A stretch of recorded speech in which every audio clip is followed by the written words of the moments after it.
निजामाबाद में जो रोशनी टीवी है उस पर न्यूज पढ़ने वाले भी आ रहे हैं, आने वाले हैं जी, वो भी आएंगे। तो दोपहर में आपको टीवी पे न्यूज पढ़ने के ताल्लुक से प्रैक्टिस की जाएगी, दिलाई जाएगी, मशक कराई जाएगी, और अखबार में कैसे न्यूज बनाते हैं इसके बारे में भी मशक होगी। अभी मैं मेहमानों के खैर मकदम के लिए मैं तलबा से ख्वाहिश करता हूं कि उन्हें बुलाया हजरत पेश करें। आमीन।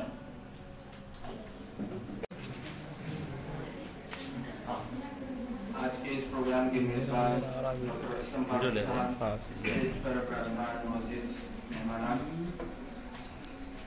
अजीज तलबा, जैसा कि आज इस मौजू पर मैं चाहता हूं कि आप तक अपनी मालूमात पहुंचाऊं, वो इलेक्ट्रॉनिक मीडिया का मौजू है।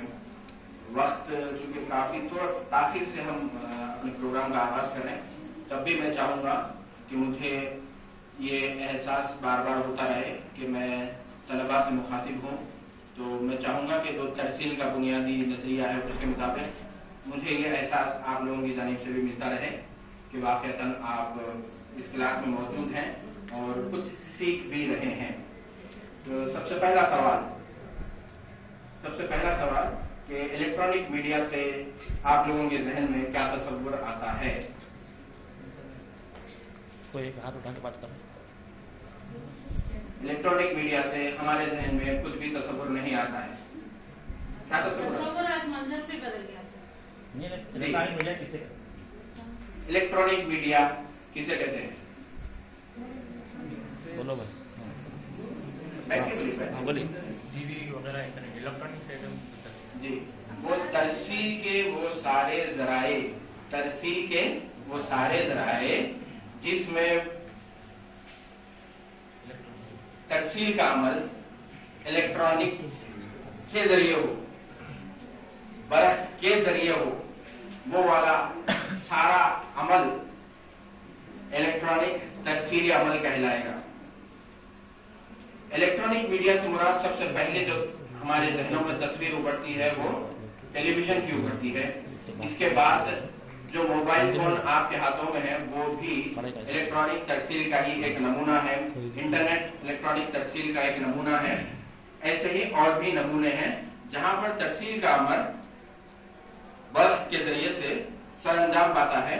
और जनाब मुस्तफा हुसैन साहब ने इलेक्ट्रॉनिक मीडिया को इसी पस मंजर में बर्की सहाफत का भी नाम दिया है। तो ये इस्तेलाह चूंकि बर्फ से बर्की सहाफत है, तो बर्की सहाफत की इस्तेलाह भी हम इस्तेमाल कर सकते हैं।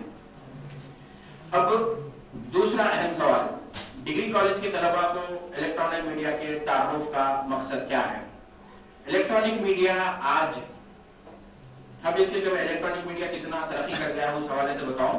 आपको ये बताता चलूं कि आप में से बहुत सारे लोगों ने अखबार में या टेलीविजन पर या खबरों में कहीं ना कहीं ये पढ़ा होगा कि गुज़िश्ता 10 वर्षों के दौरान आलमी मईशत में इन्हितार आया है। अमरीकी डॉलर की मालियत भी घटी है और बहुत सारे वो लोग जो बैरून मुल्क मुलाजिमत करते थे उन्हें रुखसत कर दिया गया, वापिस उन्हें अपने मुल्क आना पड़ा। इस हवाले से बहुत सारी खबरें। तो इस सारी खबरों का खुलासा ये है कि आलमी सतह पर आलमी मईशत सुस्त रवैये का शिकार है। आलमी मईशत सुस्त रवैये का शिकार है। हस्बे तवक्को, हस्बे निशाना मईशत तरक्की नहीं कर रही है। ये अमेरिका से लेकर तीसरी दुनिया के मुल्कों तक सभी पर ये बात ये लागू होती है। इन सब के बावजूद दुनिया भर में एक शोबा ऐसा है जहां पर मुसलसल सरमायाकारी आज भी जारी है और वो शोबा है मीडिया का शोबा। मतलब एक चीज जो ये समझने की है कि सारी दुनिया की मईशतें मुसलसल हस्बे तवक्को नतायज हासिल नहीं कर रही हैं। जिस रफ्तार से उन्हें तरक्की करना है उस रफ्तार से वो तरक्की नहीं कर पा रही है। लेकिन मीडिया का शोबा एक ऐसा है जहां पर बदस्तूर तरक्की का अमल जारी है। तो इस पस मंजर में ये बात मालूम होती है कि अगर हम बतौर कैरियर मीडिया को अपना निशाना बनाते हैं तो यकीनन हम अपने रोशन मुस्तकबिल के हवाले से उम्मीद रख सकते हैं। खुद हिंदुस्तान में 1990 और 91 में जब मरकजी हुकूमत ने आजादाना माशी पॉलिसी का जो तब्दीली लाई, मुल्क की जो बुनियादी माशी पॉलिसी थी उसमें तब्दीली लाई और लिबरलाइजेशन का जो कॉन्सेप्ट था वो रोशनास करवाया, तो उसके बाद खुद हिंदुस्तान में भी ये मुमकिन हुआ कि कई चैनल्स, खानगी चैनल्स, वरना 1990 तक भी जो हमारे जहनों में टेलीविजन का तस्वुर था वो सिर्फ दूरदर्शन तक महदूद था। 1990 के बाद जब ये आजादाना माशी पॉलिसी के सबब खानगी अफराद के लिए भी, खानगी इदारों के लिए भी जब ये मुमकिन हुआ कि वो भी अपने टेलीविजन चैनल का आगाज करते हैं, तो उसके बाद से मुख्तलिफ टेलीविजन चैनल्स मंजर-ए-आम पर आए और आज भी गैर मामूली बात है तो वो खबर बन जाती है। ऐसे ही आप अगर खबर के हवाले से किताबों में पढ़े हैं तो उसमें ये लिखा था है कि आदमी को अगर कुत्ता काटता है तो वो खबर बनती है, आदमी को अगर कुत्ता काटता है तो वो खबर बनती है, नहीं बनती। पक्की बात? तो इत्तेफाक? ठीक है। अब इसी को खबर बनाते हैं, एक कुत्ते ने हमारे चीफ मिनिस्टर को काट लिया, क्या वो खबर नहीं बनती? फिर कैसे? आपने कहा कि भाई कुत्ता अगर आदमी को काटता है तो खबर नहीं बनती, कुत्ता चीफ मिनिस्टर को काट लिया, खबर बन गई। क्यों? चीफ मिनिस्टर आदमी नहीं था। तो देखिए, तो सहाफत में यह है कि एक उसूल आप हर जगह लागू नहीं कर सकते, ठीक है। और ऐसे ही अगर कुत्ता आम आदमी को काटे तब भी खबर बनती है, वो कैसे मैं बताऊं? गिरिराज खुदा ना करे गिरिराज कॉलेज आने वाले तलबा को एक तालिब इल्म को एक कुत्ता काटता है, कोई मसला नहीं, खबर नहीं बनती। लेकिन वही कुत्ता एक साथ एक ही दिन 10-12 बच्चों को काट लेता है तो खबर बन जाती। तो वो उसूल की नफी हो गई जो पहले आप लोगों ने कहा था कि कुत्ता आदमी काटे। तो देखिए, ये मैदान ऐसा है कि इसमें बहुत सारी दिलचस्प खबरें बनाए, तो ये हम ये सिखाते हैं अपने कोर्स के दौरान कि खबर कैसे बनाई जाती है। साथ में हम ये सिखाते हैं कि खबर या रिपोर्टिंग का जो काम है उसके लिए दयादारी की बेहद जरूरत है, ईमानदारी की बेहद जरूरत है।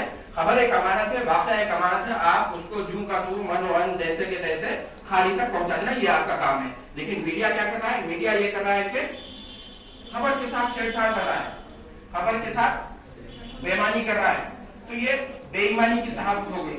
आप चाहते हैं कि अगर सहाफत ईमानदार बन जाए तो उसके लिए दुआ करिए, ए अल्लाह तो हमारी सहाफत को ईमानदार बना दीजिए।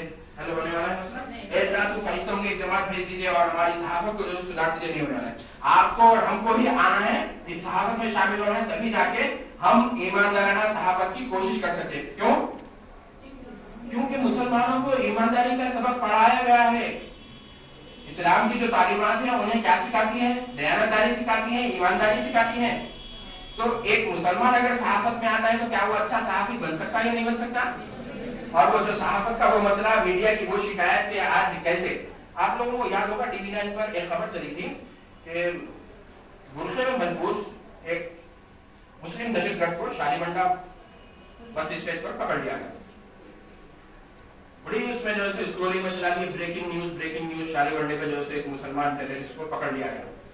बात मीडिया में जा सकते हैं, जरूरी नहीं कि आप इलेक्ट्रॉनिक मीडिया से ये लीजिए कि मुझे कैमरे के सामने बैठना है, ऐसा नहीं होगा कि मौके नहीं मिल रही। इसके मुकाबले में यहाँ पर इलेक्ट्रॉनिक मीडिया या मीडिया की सनत है तो वहां पर रोजगार के बेशुमार मौके हैं, लेकिन बच्चे उस तादाद में या उतनी जिस हिसाब से इंडस्ट्री की मांग है उस हिसाब से बच्चे उनको दस्तयाब नहीं हो रहे।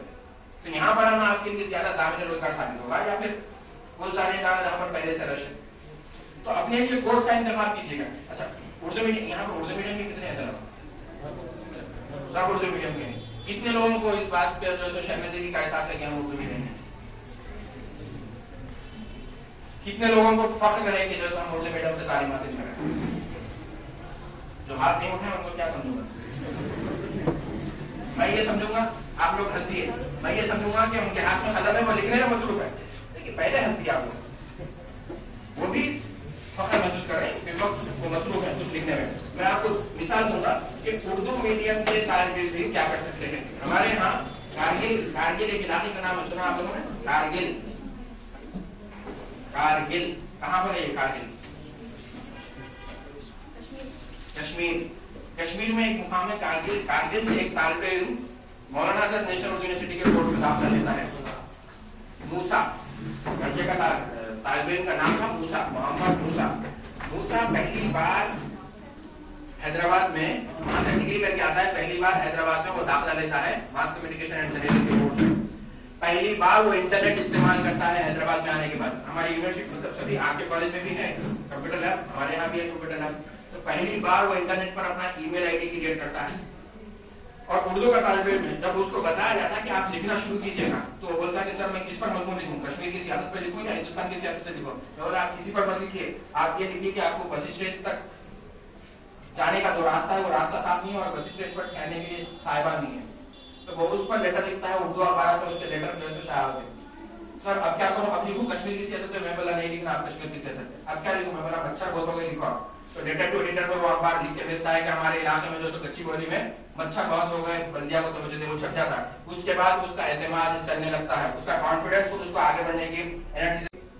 वो लेटर भेजता है दक्कन क्रॉनिकल को, दक्कन क्रॉनिकल में छपने वाली एक खबर पर उसकी राय है और वो लेटर दक्कन क्रॉनिकल में छपता भी है। सिर्फ छपता ही नहीं बल्कि उसके लेटर को best letter of the week के तौर पर जो है इनाम भी दिया जाता है। तो उर्दू मीडियम के तक उर्दू मीडियम का एक हाल है और आज जम्मू कश्मीर में इंफॉर्मेशन सर्विस में वो पैसे के ऑफिसर जैसे काम कर रहा है। तो उर्दू मीडियम से हमारा पढ़ना कोई खराब बात नहीं है। अगर हमारे ये एहसास हमारे जहनों पर तारी रहा कि हम उर्दू मीडियम से पढ़ रहे हैं तो ये एहसास तारी रहना कोई खराब बात नहीं। यही एहसास हमारे जहनों पर अगर तारी रहा तो इसी एहसास को हम आगे बढ़ने के लिए तवानाई का जरिया बना सकते हैं और आगे बढ़ सकते हैं। बड़ी सोच एक मुझे बता दीजिए, जैसे ही वक्त खत्म हो तो मैं अपनी बात को खत्म करूंगा। एक चीज बताऊंगा कि बड़ी सोच रखना जरूरी है आप लोगों के लिए, खासतौर पर उर्दू मीडियम के तलबा के लिए। बड़ी सोच से क्या मुराद है? सोच। अभी फर्ज कर लीजिए कि यहाँ पर मैं किसी से कहूँ कोई आए और नाते शरीफ पढ़े, नाते शरीफ सुनते हैं तो हम क्या होते हैं, प्यारे नबी हज़रत मोहम्मद मुस्तफा सल्लल्लाहु अलैहि वसल्लम के हवाले से हमारे जो जज्बात है उन जज्बात पर डूब जाते हैं और अपने तसव्वुर में हम कहाँ चले जाते हैं, मदीने शरीफ चले जाते हैं। हमारे तसव्वुर में गुंबद खिजरा का मंजर घूमने लगता नहीं लगता। तो तसव्वुर पर कोई रोक नहीं, तसव्वुर को कोई रोक नहीं सकता। तो मैं चाहता हूँ उर्दू मीडियम का हर तालिब इल्म अपने तसव्वुरात में अपने लिए एक बड़ी मंजिल का तायुन करे, अपने लिए एक बड़ी मंजिल का तायुन करे। इसके लिए मैं एक और आमतौर पर शिकायत मिलती है, सर उर्दू मीडियम में जो पढ़ने वाले बच्चे होते हैं ना तो फाइनेंशियली इतने बहुत ज्यादा स्ट्रांग नहीं होते। तो ये कोई चीज नहीं है, जितना जिस साइज का आपका सर है और इस सर के अंदर अल्लाह ताला ने भेजे की जो नेमत अता की है, दिमाग जिसे कहते हैं, सभी को एक ही साइज का है। अब ये है कि जो उसका इस्तेमाल करता है वो आगे बढ़ जाता है। अब मैं आपको एक, चूंकि मैं हैदराबाद से आया हूँ तो इसीलिए मिसालें आपको ज्यादा मैं हैदराबाद की दे रहा हूँ। हैदराबाद का एक इलाका है मोगलपुरा, वाकिफ है आप लोग? मोगलपुरा पुराने शहर में है या नए शहर में? पुराने शहर। पुराने शहर मोगलपुरे की रहने वाली एक लड़की सलवा फातिमा, लड़की के वालिद बेकरी में काम करते हैं, लड़की के वालिद बेकरी में काम करते हैं। हम क्या समझते हैं आमतौर पर, भाई जो छोटा मोटा काम करते हैं वो तरक्की नहीं कर सकते। लेकिन देखिए जिस चीज पर मैं आपकी तवज्जो दिलाना चाह रहा हूँ वो है आपकी सोच। बड़ी सोच रखिए। सलमा फातिमा रहने वाली मुगलपुरे की, सलमा फातिमा के वालिद जो बेकरी में यौम उजरत पर काम करने वाले आदमी। सलमा फातिमा की सोच बड़ी। सलमा फातिमा ने गवर्नमेंट स्कूल से 10वीं का इम्तिहान पास कर लिया। अब 10वीं का इम्तिहान अच्छे नंबर से उसने पास किया। अब सलमा फातिमा की जो सहेलियां थी वो प्राइवेट जूनियर कॉलेजेस में दाखिला लेने जा रही थी। तो सलमा फातिमा की एक सहेली, मेहदीपट्टनम कहाँ पर है मालूम आपको? पुराने शहर में या नए शहर में?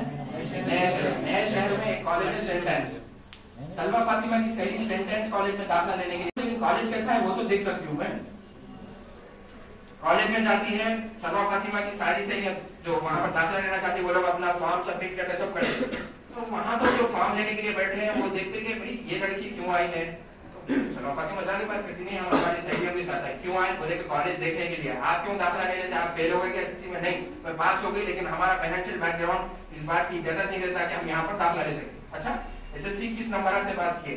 बोले फर्स्ट क्लास पास किए। हम हमारे क्लास स्कूल से जो 3 टॉपर थे उसमें मैं भी एक थी। आप आपका मेमो बता सकते? नहीं, आज साथ नहीं गए, कल आके बताते। ठीक है, कल आप मेमो लेके आके बताइए। रास्ते कैसे खुलते हैं बड़ी सोच रखने से। अगले दिन वो अपना मेमो ले जाके सेंटेंस जूनियर कॉलेज जो है उसमें वहां की प्रिंसिपल को बुलाती है। प्रिंसिपल बोलते हैं अच्छा आपके तो बहुत ही अच्छे मार्क्स है, तो मैं आपको एडमिशन देने के लिए तैयार हूँ। बोले नहीं मैडम, हमारे वालिद साहब जो है फीस नहीं ले सकते यहाँ की। ठीक है, मैं आपको बगैर फीस के एडमिशन दूंगी फर्स्ट ईयर में। कंडीशन ये है कि आपका फर्स्ट ईयर का परफॉर्मेंस भी ऐसे ही फर्स्ट क्लास रहना है। बोले ठीक है मैडम, अगर आप ये दे रहे हैं तो मैं बराबर उसको एज ए चैलेंज कबूल करती हूँ। तो वो लड़की उर्दू मीडियम से इंग्लिश मीडियम में जाती है। फर्स्ट ईयर में जो कॉलेज के प्रिंसिपल का जो डिमांड था उस डिमांड को पूरा करती है और 2 साल फ्री में सेंटेंस से पढ़कर जैसे पास होकर आगे बढ़ती है। लड़की वही नहीं रुकती, लड़की और बड़े ख्वाब देखती है। मैं उसके अगले ख्वाब का जिक्र उसी वक्त करूंगा जब आप लोग समझ रहे कि वाकई कुछ सीख रहे हैं आप इससे। और जैसे ही आपको महसूस हो कि आप नहीं सीख रहे तो हाथ उठा दीजिएगा, क्योंकि और भी लोग हैं, वक्त कम है। तो सलमा फातिमा आगे जो उसका बड़ा सोचना, थिंक बिग, सलमा फातिमा आगे सोचती है। बस से सफर करने वाली लड़की है। सलमा फातिमा के वालिद क्या करते हैं? जी वेरी गुड। सलमा फातिमा सोचती है कि मुझे पायलट बनना है। सलमा फातिमा सोचती है मुझे पायलट बनना है। तो उसकी जो सोच थी वो लड़की आज अच्छा उसके पास मसाइल नहीं है। वो लड़की ऐसे ही किसी प्रोग्राम में उसके टीचर बोलते हैं कि तुम वोट ऑफ थैंक्स पेश करो, नहीं वेलकम करो बल्कि उसको बुलाते किसी प्रोग्राम में, कॉलेज में चलते रहता एमसेट की कोचिंग के हवाले से। तो ठीक है, लड़की वहां ठहर के अपने ख्वाबों का जिक्र किसी तरीके से वो छेड़ देती, बोलती कि भाई अगर मौका दिया जाए तो आज के बच्चों में बहुत ज्यादा टैलेंट है, वो बच्चे आगे बढ़ सकते हैं। तो बोले ठीक है, आप भी तो बोले कि नहीं मैं आगे बढ़ना चाहती हूँ, मैं पायलट बनना चाहती हूँ, लेकिन मेरे हालात मुझे इजाजत नहीं देते। जो मेहमान थे वो बोलते आप क्या बनना चाहते? पायलट बनना। ठीक है बनिए ना। तो बताते बोले मैं आपकी मदद करूंगा। स्टेज पे बैठे हुए थे, सब लोग सामने थे, वो भी ऐलान करती है ठीक है मैं आपकी मदद करूंगा। अगले दिन वो लड़की वहां पर पहुंच जाती है। सर आपने कहा था ना कल कॉलेज आए थे आप हमारे यहाँ मदद करेंगे। ठीक है करूंगा मैं। वो बोले ये तो लड़की पीछे ही पड़ गई, लेकिन मालूम करके आप कहाँ पर होती है कोचिंग। लड़की मोगलपुरे से 3 बसें बदलती है, राजीव गांधी एविएशन एकेडमी को जाती है। बस में सफर कर रही है लेकिन उसका ख्वाब है पायलट बनने का। तो आप चाहे बस से सफर करें, आप चाहे पैदल सफर करें, आपके ख्वाब बड़े हैं तो उन ख्वाबों को देखने से आपको कोई नहीं रोक सकता और उनको हासिल करने से भी कोई नहीं रोक सकता। अगर कोई इन सब का सबसे बड़ा दुश्मन है तो वो आप ही है। तो लड़की के पास आज कमर्शियल पायलट का उन साहब के पीछे ऐसा पड़ी कि उन्होंने स्पॉन्सर किया उसको बाकायदा तौर पर। और पहली मरतबा जब लड़की जो है फिजिकल टेस्ट देने गई तो टेस्ट में उसे रिजेक्ट कर दिया गया। रिजेक्ट क्यों? बोले वेट नहीं है तुम्हारा, बेटी तुम्हारा वेट नहीं है। तो ये साहब बड़े खुश हुए, बोले कि चलो अब वेट नहीं है, अब कैसा हो 8 लाख का खर्चा होता है, इतने का जो फीस है 8 लाख, लड़की के पास बस से सफर करने के पैसे हैं, आप ऑटो तो छोड़ दीजिए। लेकिन लड़की क्या करती है, फौरी न्यूट्रिशन के पास जाती है, ऐसी ग़िज़ा ऐसा मेनू तैयार करती है कि फिर 1 महीने बाद फिर टेस्ट देके फिजिकल टेस्ट में वो पास होती है। पास होके आज वो लड़की हलाल तरीके से कमाने के जितने ऑप्शन है ना, तो उसको पायलट बनना भी एक बड़ा वो है जिसमें जो सब पायलट को बहुत भारी भारी तनख्वाह मिलती है। तो वो लड़की आज बतौर पायलट जो है काम कर रही है। तो बड़ा सोचना ही कामयाबी का पहला जीना है। और उर्दू मीडियम के तलबा के हवाले से मैं एक मिसाल दूंगा, उसके बाद अपनी बात को खत्म कर दूंगा, चाहे आप जी एक ही मिसाल के देखिए मीडिया में बहुत होता है। उर्दू मीडियम के एक तालिब इल्म की मैं मिसाल आपको दूंगा, प्रोफेसर सुलेमान सिद्दीकी साहब। नाम सुने आपने से कोई? कौन है प्रोफेसर सुलेमान सिद्दीकी? सुलेमान सिद्दीकी, ठीक है। प्रोफेसर सुलेमान सिद्दीकी उस्मानिया यूनिवर्सिटी में वाइस चांसलर थे। मौलाना आजाद नेशनल उर्दू यूनिवर्सिटी के फाउंडर रजिस्ट्रार, मतलब ये वो होते हैं जो एक यूनिवर्सिटी में सबसे बड़ा जो होता है वो वाइस चांसलर होता, उसके बाद सेकंड जो होता है वो रजिस्ट्रार होता। आप लोग यूनिवर्सिटी अगर नहीं देखे तो बता रहा हूँ। तो वो उर्दू मीडियम से पढ़े हुए हैं, तो उनकी जो अंग्रेजी थी वो बड़ी अच्छी थी। और मैं भी उर्दू मीडियम का तालिब हूँ, तो हम सर से थोड़ा सा बेतकल्लुफ़ाना, सर ये इंग्लिश कैसे सीखना बताइए। तो बता देते मैं 12वीं जब यकीनी बनाना है तो तुम्हें अंग्रेजी सीखना होगा। तरीका क्या उन्होंने बताया? तरीका ये बताया कि रोजाना 1 रुपया देते थे, रोजाना 1 रुपया देते थे और कोई एक काम असाइन करते थे उनको। नंबर 1। नंबर 2 ये बोलते थे कि मैं दिन के हिस्से में कभी भी तुमसे मिलूं या शाम में अगर मिलूं तो तुम्हारे जेब में एक पर्ची होनी चाहिए, उस पर्ची पर अंग्रेजी का एक लफ्ज उर्दू में उसके मान है और जुमले में उसका इस्तेमाल लिखा होना चाहिए। ये तो एक एक्सरसाइज। जो 1 रुपया देते थे, 1 रुपये में बता देते थे कि आज तुम्हें आरटीसी के बस डिपो को जाना है। डिपो को जाके मालूम करना है कि भाई फलां जगह बस कब जाती है, क्या किराया है, इतना मालूम करके तुम्हारे को आना है। ये 1 रुपया इनके घर से बस स्टेज तक या जहां भी उन्हें भिजा रहे हैं, ऐसे रेलवे भिजा रहे थे, रेलवे के काउंटर पे कि आपको मालूम करके आना है कि फलां जगह ट्रेन कब जाती है। देखिए इससे अंग्रेजी सीखने का क्या ताल्लुक? तो वो बताते हैं कि शर्त ये थी कि आप जैसे ही घर से बाहर निकलेंगे, बस में बैठेंगे, आप उर्दू बंद कर देंगे। बस में आप कंडक्टर से अंग्रेजी में बात करेंगे, बाजू वाले से बात करना है अंग्रेजी में करेंगे, इंक्वायरी काउंटर पे जाके बात करना है आप अंग्रेजी में बात करेंगे, क्योंकि ये जो सारे लोग हैं दोबारा आपको मिलने वाले नहीं है। ठीक है, तो आप टूटी फुटी अंग्रेजी बोले तो आपको हेल्प, बस में आप बैठ के अंग्रेजी बोले तो बाजू वाला क्या समझता है, जरूरतमंद है इसको पता बता दो, हेल्प कर दो।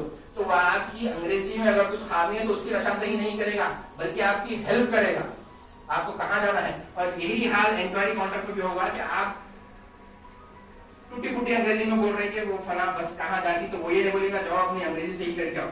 वो क्या बोलेंगे आपको, अच्छा आप ये पूछ रहे हैं वो आपको उसका जवाब दे देता नहीं देता। वजह ये है कि हम एक्सरसाइज अंग्रेजी सीखने के आपस में कोशिश करते हैं। क्लास में किसी दिन टीचर अंग्रेजी कहेंगे तो बहुत ज्यादा बता दिया और हम अंग्रेजी बोलने लगे तो क्या बोलते हम, वाह अंग्रेजी बोल रहा है, बोलते नहीं बोलते, हम एक दूसरे की हिम्मत अफजाई नहीं करते। तो इस पस मंजर में उन्होंने एक तरीका बताया था।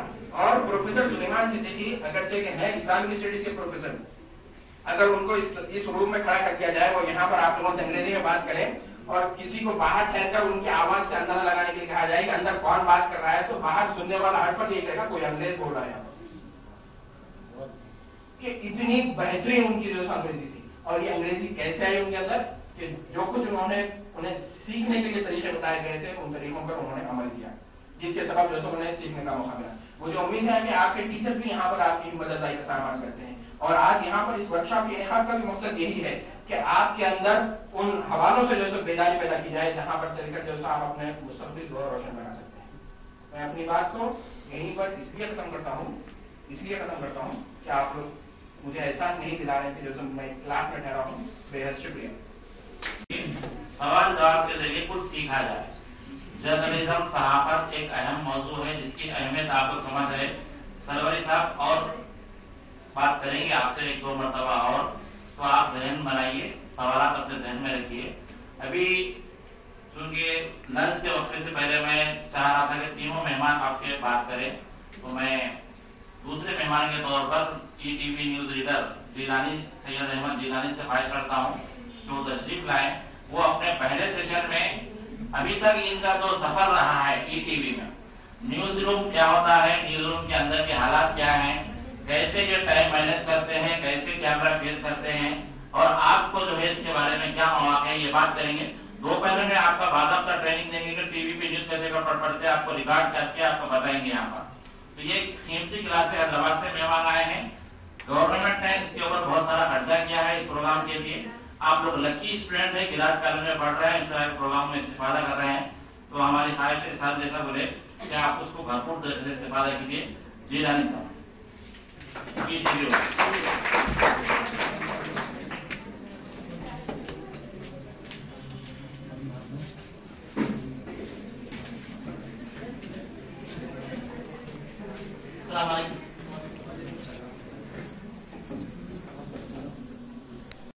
पढ़ता हूँ, यहाँ पर मुझे सिर्फ 15 मिनट दिए जाते हैं।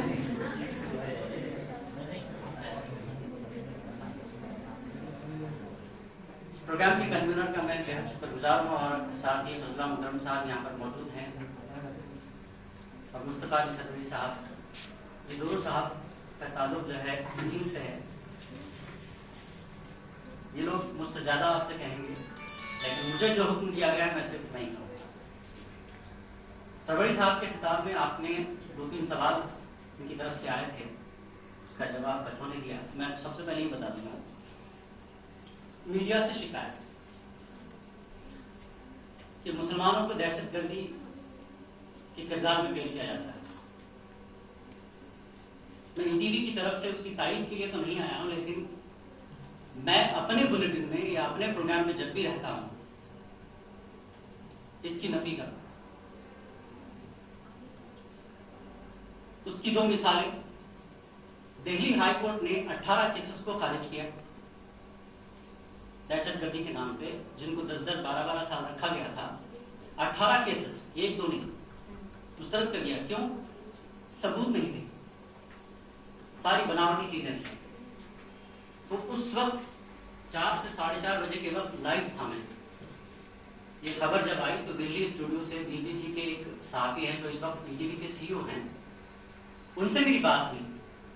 तो उस पर तफसीली मैंने उनसे बात की कि 18 केसेस का रद्द करना, क्या दिल्ली के और भी ऐसे केसेस हैं उन पे भी ये सवाल नहीं थे? और इन नौजवान का मुस्तकबिल क्या होगा? सरकार इसके लिए क्या कर रही है?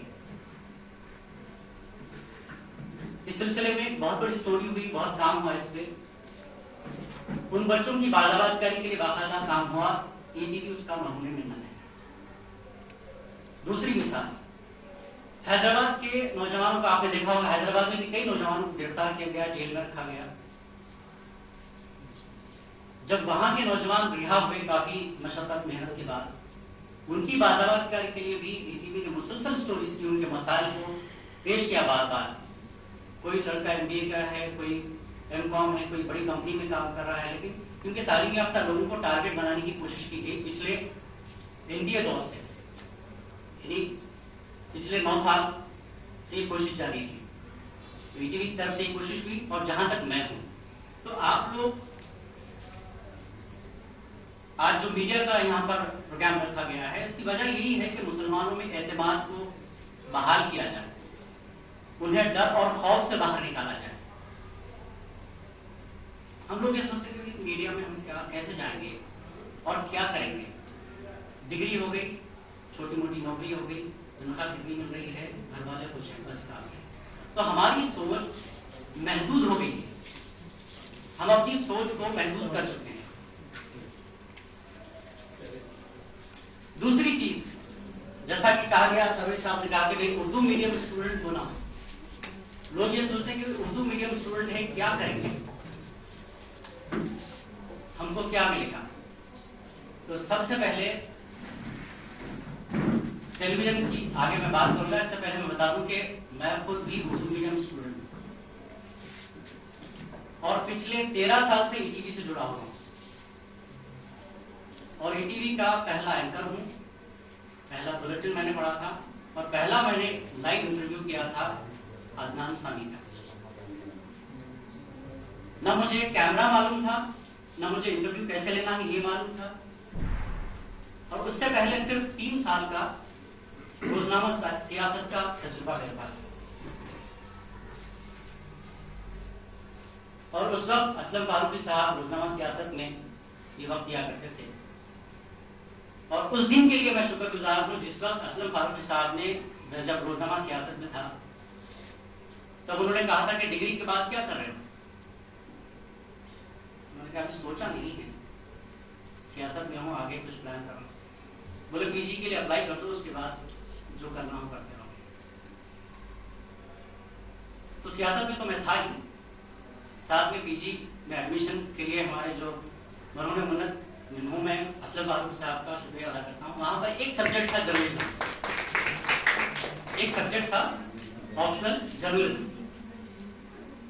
उस एक सब्जेक्ट और रोजनामा सियासत की तहरीक ने मुझे इसको पेशा बनाने को मजबूर किया। मैंने इस पेशे को अपना लिया, मैंने सोचा मुझे करना तो है कुछ। और उस वक्त जो हालात थे, देखिए हालात पे नजर रखना आपकी हमारी बहुत जिम्मेदारी है। ऐसे नहीं कि तालीम, वालिदैन तो आपकी मदद करेंगे, तालीम होगी, बाहर जाएंगे या जो कुछ भी करना है आप सोचे करेंगे, लेकिन हालात के साथ मुकाबला करते हुए एक टारगेट आपको बनाना है कि तालीम के साथ या तालीम के फौरी बाद में क्या करूंगा। तो सेंट्रल यूनिवर्सिटी ऑफ हैदराबाद में पीजी कंप्लीट होने के बाद 3 साल इधर मुकम्मल हो गए थे रोजनामा सियासत में, तो मैंने वहां अपने साथियों के साथ खड़े होकर कहा था कि जब तक मैं अपनी लाइफ को कोई पोजीशन नहीं दूंगा, कुछ बन नहीं जाऊंगा, कुछ नहीं करूंगा। ये लोग जब बोले एमफिल कर लो, पीएचडी करो, तो 13 साल बाद, तकरीबन 12 साल बाद मैंने एमफिल किया। ईटीवी में आने के 11 साल बाद मैंने फिर तालीम शुरू की। तो तालीम तो कहीं जाने वाली ना, और उम्र की खैर है। तो कहने का मकसद ये है कि उर्दू मीडियम का तालिब इल्म अगर ये तय कर ले कि मुझे ये करना है, मेरा टारगेट ये है, कुछ भी कर सकता है। उसकी एक मिसाल मैं हूं आपके साथ।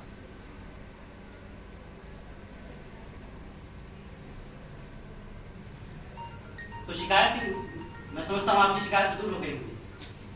तो आप भी अगर हमारी तरह, मेरी तरह अगर ये सोच रखें, इस शोबे को अपनाएं, सहाफत को अपनाएं, तो आप समाज से, मुआशरे से इस चीज को दूर कर सकते हैं। लोगों में जो डर है, खौफ है, क्या मकसद है? आज जर्नलिज्म में हमारे लोग बहुत कम हैं।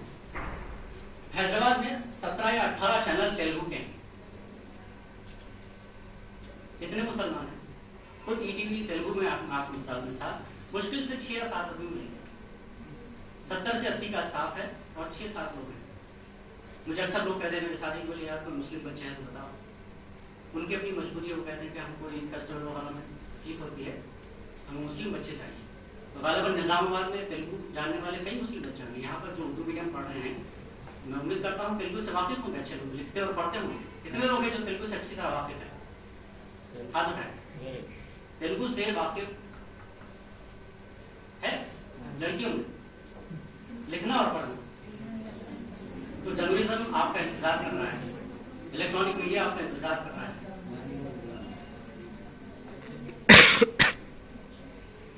उर्दू मीडिया, इसमें कोई शक नहीं, महदूद जरूर है, लेकिन एक चैनल ने उर्दू मीडिया को जो रोशनी दिखाई है, जो उसका माहौल बनाया है, किसने लॉन्च किया ITV उर्दू? ITV उर्दू जानते हैं ना आपको? किसने लॉन्च किया? किसका चैनल है बताइए, किस पता है? उर्दू आती है उनको?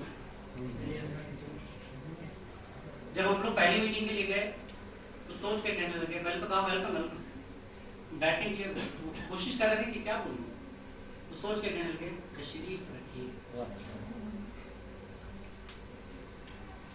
उसके बाद मुझसे कहा सही कहा ना? Yes sir. उर्दू का एक लफ्ज नहीं आता। दोस्ती थी दिल कुमार से, यूसुफ खान से, उन्होंने तहरीक दी कि भाई इतने चैनल खोल रहे हो, 12 लैंग्वेजेस में खोल रहे हो, तो एक उर्दू का चैनल क्यों नहीं? बस ये कहना था। और उनके कई दोस्त मुस्लिम थे, उन्होंने उर्दू चैनल, और ETV उर्दू का ये पहला चैनल है जो इंटरनेशनल है। ETV के बाकी तमाम चैनल रीजनल है। आप देखें 52 ममालिक में देखा जाता है, 52 कंट्रीज। तो आप लोगों को मैं भी यही कहना चाहूंगा कि आप लोग इस शोबे से जुड़े, चाहे वो प्रिंट मीडिया हो, इलेक्ट्रॉनिक मीडिया हो, जहां भी आप, और जो लोग यहाँ बच्चे उर्दू के स्टूडेंट है, डिग्री के स्टूडेंट है, उन्हें चाहिए कि वो अभी से इस चीज को लग जाए कि डिग्री कंप्लीट करूंगा फिर जाके कुछ करूंगा, सोचूंगा, ये नहीं चाहिए। मैंने डिग्री से ही एक्सपीरियंस लेना शुरू किया था। मेरे वालिद ने कहा कि तुम इंस्टीट्यूट की तरह इस्तेमाल करो सियासत। जब मैं सियासत में आया था तो पार्ट टाइम में करता था, लेकिन इसको इंस्टीट्यूट समझता रहा 3 साल तक। उसके बाद मुझे ETV से जॉब पर आई, सीधा एंटर। रेडियो का थोड़ा सा एक्सपीरियंस था, ट्रेनिंग हुई ETV में। मैंने कभी सोचा नहीं था कि मुझे BBC और CNN वाले ट्रेनिंग देंगे। मैं सिर्फ टीवी देखता था, अच्छा ये न्यूज़ पढ़ता है। तो BBC के और CNN के लोगों ने हमें ट्रेन किया 3 महीने। तो निजामाबाद से आप बाहर आइए, शहर आइए और अपने आप को मनवाइए, क्योंकि ऐसे असातिज़ा आपके पास है जो आपका आगे बढ़ाना चाहते हैं। हालांकि ये सब्जेक्ट है आपके यहाँ है, जर्नलिज्म एक चैप्टर लगा है, एक चैप्टर, तो बहुत अच्छी बात है। डिग्री में ही आपको ये मिलेगा, वरना ये उमूमन PG में होता है, तो बहुत अच्छी बात है। और इसके साथ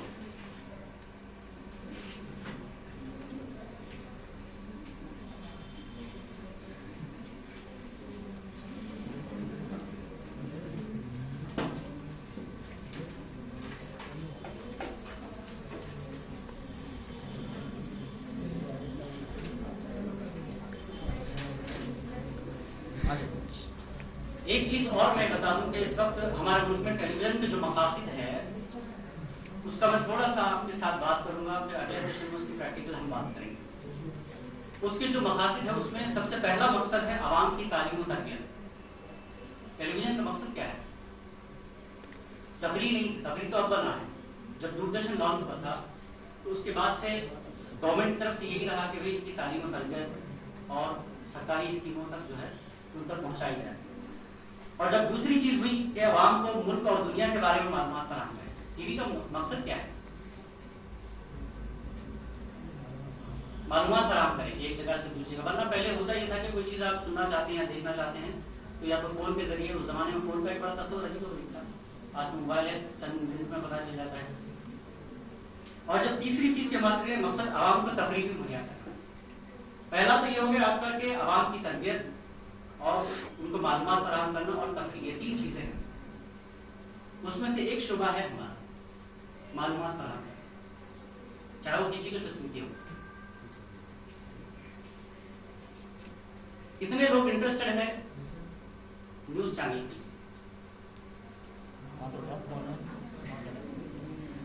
दूर से दिखता तो बहुत अच्छा है शोभा, बहुत अच्छा लगता है टीवी। एक स्टेटमेंट देने के भी लोग तावले रहते हैं, अरे मैं आऊंगा। लेकिन एक चीज है, इसके लिए मेहनत आपको बहुत करनी पड़ेगी, क्योंकि आपका जो जिम्मेदारी है वो है मालूमात देना। तो मालूमात देने से पहले आपको खुद कुछ चीजें मालूम होनी चाहिए।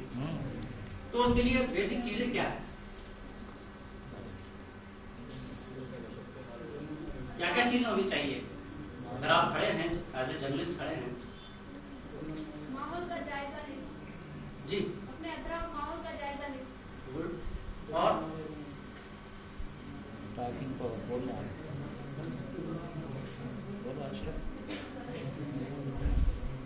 और बताइए जी, जी,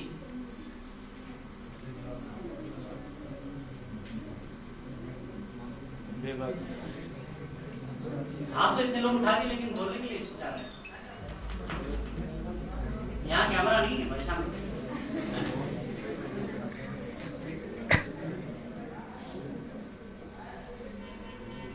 डिग्री कंप्लीट हो गया और आप सोच रहे हैं कि जर्नलिज्म करें, तो उसके लिए तैयारी होनी चाहिए ना, ये क्या क्या करूं, कैसे करूं? समाजी सियासी मालूमात हासिल करना, जी, जोर से समाजी सियासी मालूमात हासिल करना, जी, और और मजहब के बारे में मालूमात हासिल करना, जी, इसके अलावा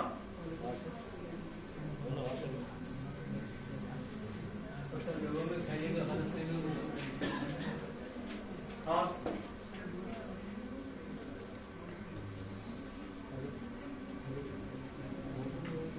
बताइए, 3-4 लोग ही बता रहे हैं।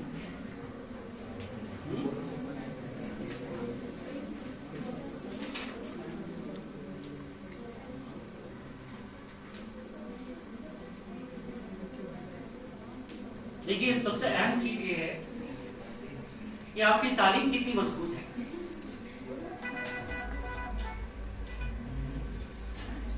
सबसे पहले है कि तालीम मजबूत हो, कॉन्फिडेंट हो, और जिस जबान के शोबे में आप जाना चाह रहे हैं, उर्दू है, तेलुगु है, इंग्लिश है, उस जबान में आपको महारत चाहिए।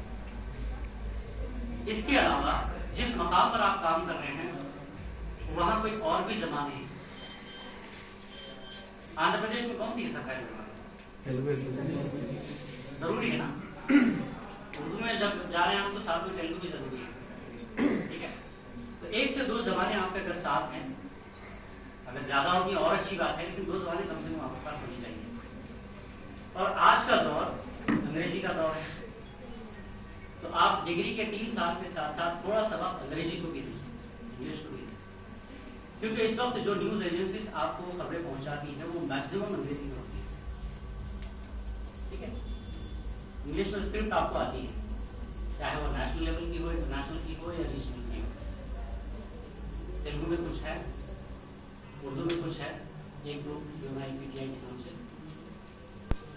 एक तो हो गया आपकी तालीम मजबूत होना, जबानों का जानना, कॉन्फिडेंट होना, जनरल नॉलेज होना,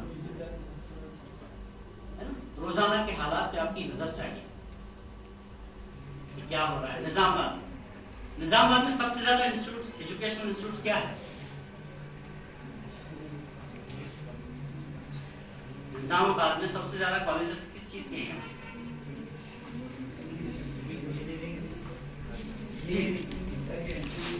इंजीनियरिंग कॉलेजेस सबसे ज्यादा निजामाबाद में।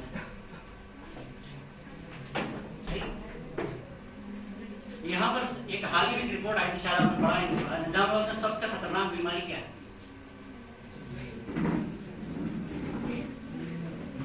जो मुतासिर है आंध्र प्रदेश का एक ऐसा जिला, एक ऐसा इलाका निजामाबाद, जहां सबसे ज्यादा खतरनाक बीमारी एड्स। मैं खुद के हैरत में पड़ गया कि ऐसे कैसे हो सकता है। पंजाब पढ़ा था मैं इससे पहले, लेकिन निजामाबाद में ये चीज है, ताज्जुब है मुझे। क्योंकि एक जर्नलिस्ट को जर्नलिज्म में भी कई शोबे हैं। जिस तरह से आप मेडिकल में जाएंगे तो आपको स्पेशलाइजेशन होता है अलग अलग तरीके का, उसी तरह से जर्नलिज्म में स्पोर्ट्स हो गया, पॉलिटिक्स हो गई, सेहत हो गई, एजुकेशनल फील्ड गई, तो जर्नलिस्ट अलग अलग शोबों में काम करता है। तो उसमें फिर आपको चॉइस करना है कि भाई आप किस किस शोबे में जाएंगे जर्नलिज्म में। तो ये सारी चीजों को आपको देखना है, क्या क्या चीजें जरूरी है। अभी मैंने कहा, कोई बता सकता है?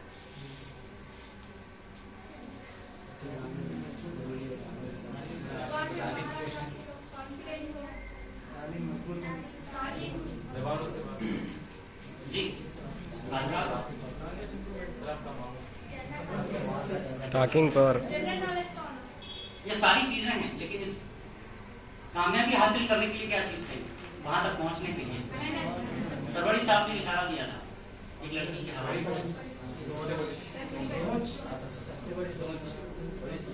तो जब तक आप टारगेट नहीं बनाएंगे और वो जुनून, वो जज्बा, जोश नहीं पैदा करेंगे, वहां तक नहीं पहुंच पाएंगे। तो ये तो होगी साहब में कैसे आना है, क्या करना है और हमारी जिम्मेदारियां क्या है, इस पे बात होगी। रही बात एज ए एंकर, आपकी क्या जिम्मेदारियां होंगी जब आप एंकरिंग करते हैं। और एंकरिंग में भी कई शोबे हो गए हैं। पहले होता था न्यूज रीडर, अरे क्या न्यूज पढ़ते हैं, खत्म हो गया। लाइव प्रोग्राम करना है, डिस्कशंस करना है, मुज़ाकरे करना है।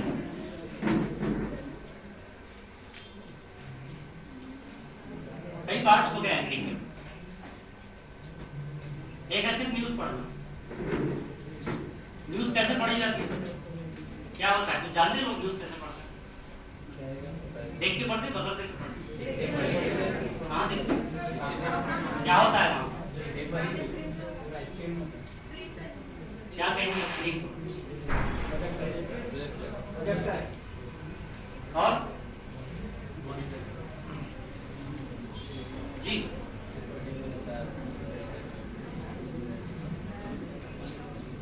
मैंने शुरुआती दौर में देखा था दूरदर्शन में पेपर पढ़ना।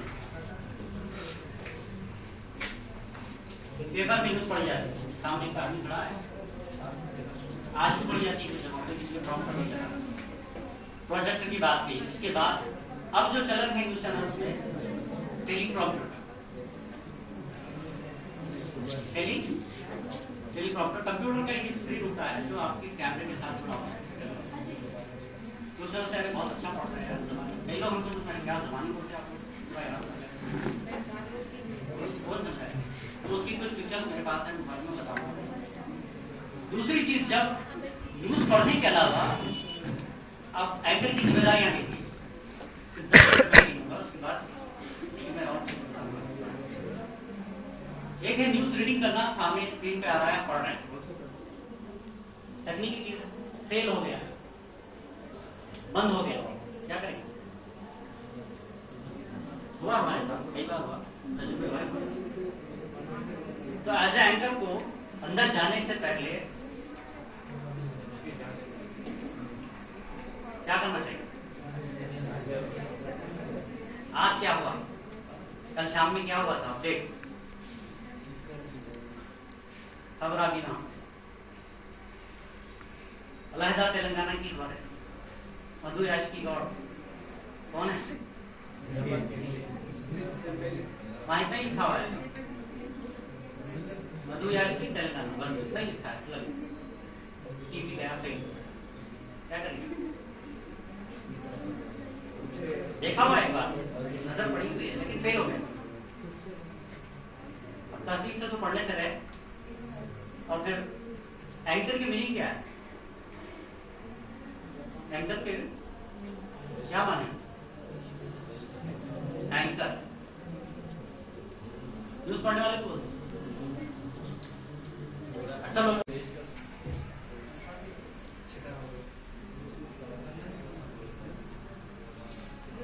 पहली जहाज देखा, जहाज पानी का, उसको किनारे लगाने के लिए क्या डालते हैं?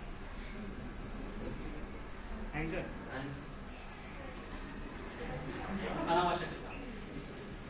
रोकने के लिए पकड़ किनारे पर रोके रखने के लिए जो एरो टाइप का बना हुआ है।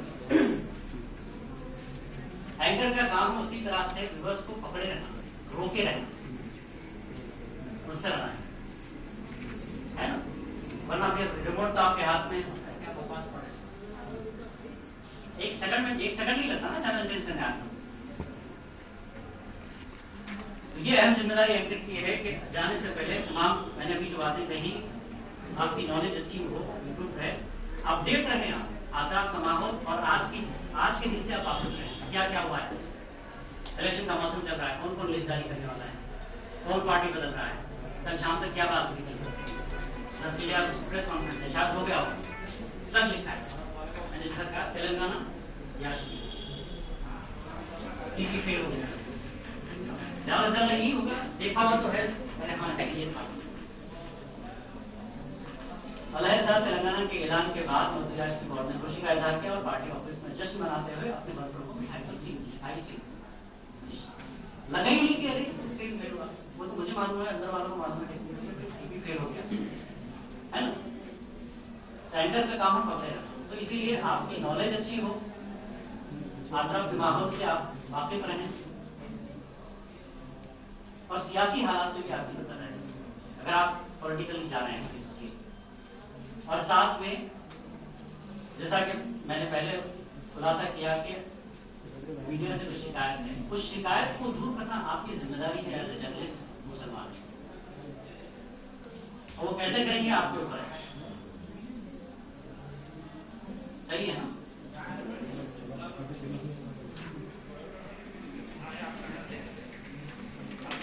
तो ये चीजें होंगी कि काबिलियत क्या हो, जिम्मेदारियां उसकी क्या है और कैसे कर सकते हैं,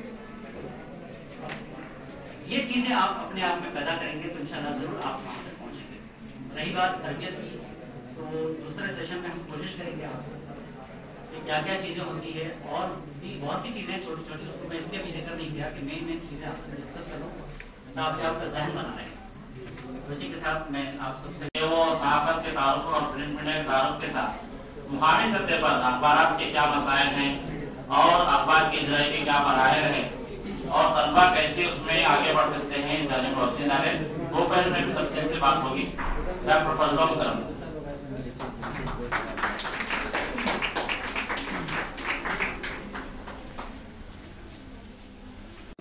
जनाब जमील निजामाबादी साहब,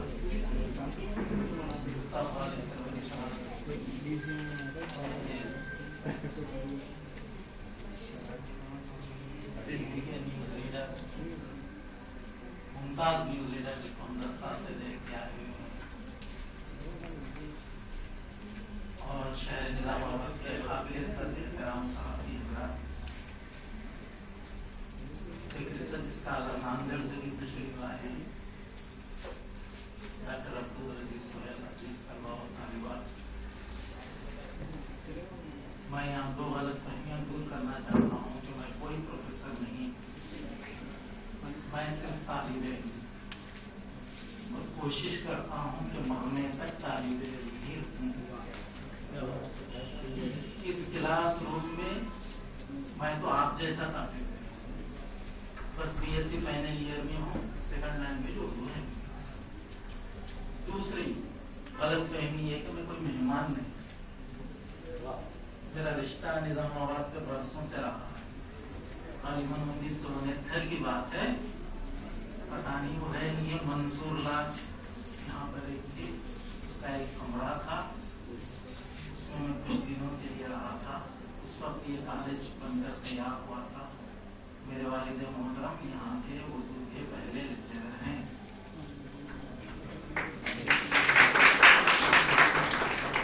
उसके बाद उन्होंने हिंदी में अपना कन्वर्शन किया था। फिर मेरे उस्ताद नियाज मोहम्मद खान साहब यहाँ तशरीफ लाए। ये गलतफहमी दूर हो। अब रही बात तफसील से प्रिंट मीडिया बताने का तो मौका बिल्कुल नहीं है, फिर यहाँ अमली तौर पर सहाफी मौजूद हैं, जितना वो सहाफत को जानते हैं उतना तो हम नहीं जानते। लेकिन इतना मैं अर्ज करता चलूं, सहाफत का कौन सी भी किस्म की हो, उसका काम सिर्फ इब्लाग है और कुछ नहीं। एक मुकाम की इत्तला दूसरे मुकाम के लोगों तक पहुंचाना है। से हटकर और कुछ, ताकि और दूसरे मुकाम के लोग इस वाक़ये के जो साइड इफेक्ट्स हैं उससे या तो महजूज हों या फिर महफूज हों। ये दोनों चीजें प्रिंट मीडिया के लिए जरूरी है।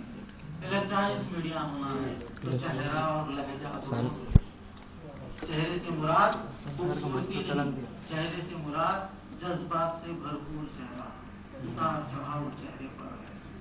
कोई गमगीन न्यूज पढ़ रहे हैं तो आप हंसते हुए खिलखिलाते हुए ना पढ़ें।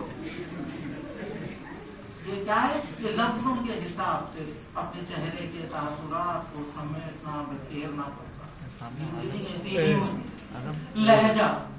लहजा सही होना जरूरी है। और माफी चाहता हूँ ये टीवी वाले साहब से, बहुत से प्रोग्राम हैं चेहरा अच्छा है लहजा बुरा रहता है। उनको शिकायत है, उन लोगों को शिकायत रही है कि जिनके लहजे अच्छे हैं उनके माँ बाप उन लड़कियों को टीवी पर नहीं भेजते। हम क्या करें? जिनके चेहरे अच्छे हैं उनके लहजे अच्छे। बहरहाल हमको गुजारना है, किस्मत में यही लिखा। मैं ये नहीं कहता कि आप इंडिया में जाइए, मैं ये नहीं चाहता हूँ कि आप अपने आप को पहचानें कि हम क्या कर सकते हैं। जैसे यहाँ साहबी हजरात बैठे हैं, साहबत का जो इकराम डरावना कुछ तो है, कुछ तो है। क्यों आकर डरते हैं? मैं ये चाहता हूँ कि लोग डरे नहीं, आपसे मोहब्बत करें, डर कर आपसे खड़े ना हो, एहतराम में आपके खड़े हो।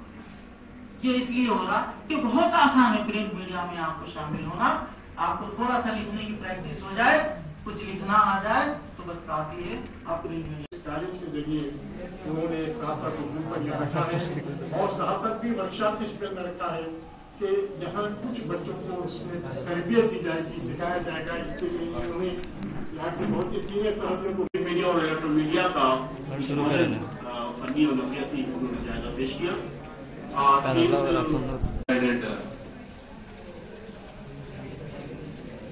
An important, very important meeting which we had in the principal's chambers. That was very urgent and which we have to submit a report to the government of Andhra Pradesh. And on behalf of Giraj Government College staff members, I extend a warm welcome, a heartfelt warm welcome to all the resource persons all the way from various universities and all the local elite who have visited for their kind visit to this particular premier institution. So, which is the oldest college which is providing instruction in Urdu medium in Andhra Pradesh.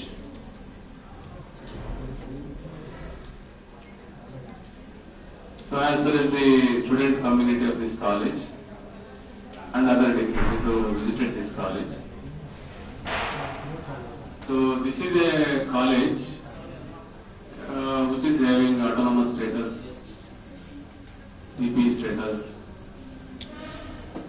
It is a NAAC accredited college, and therefore we are expected to conduct several activities, and this workshop is one of the academic activities which we have designed for the benefit of the student community.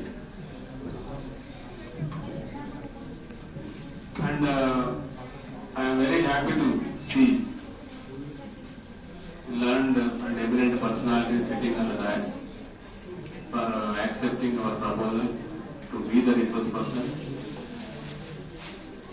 to enrich the knowledge of the students of this college.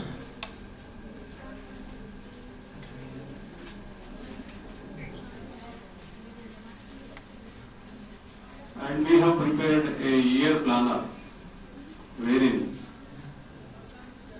the student-centric activities have been designed while preparing the various programs in the form of national seminars, workshops, student seminars, student project works, etc. And I congratulate Dr. Aslam Farooqi, the head department of Urdu, for organizing a national seminar in Urdu last year and a workshop this year. And I also congratulate Abid Ali Saab, Nasibur Rahman, and other faculty members of Urdu medium section for organizing various kinds of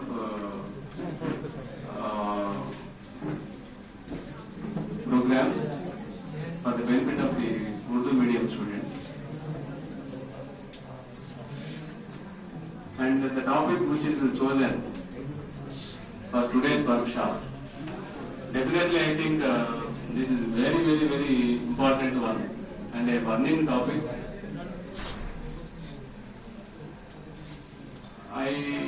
If I am correct, Urdu is the medium or Urdu is the language which is spoken by about 20 to 25% of the world population, and therefore I think by just confining yourselves to India, it's better. You have to open up your mind and you have to learn. And I hope there are n number of options, avenues, employment opportunities in print media and electronic media. And I think even in Google search engine also there is a facility of Urdu medium or Urdu language displays. Even if you look into the kind of material that is available with respect to major areas, wherever you visit in the internet, Urdu version is shown. So that shows the importance of Urdu, and we have got, and we are very fortunate enough to have exclusively for Urdu medium a university that is in the form of Manu, and that too it is established in Hyderabad. So that way, I think the speakers might have given you sufficient invitees who have been called for this particular meeting. हम तो तैयार है silver jubilee function करने के लिए we extend our programme. जो नसीर साहब बोले, then I said Abid Ali साहब है, अभी फारूकी है, and other Urdu medium teachers are there. You check out the programme according to your convenience.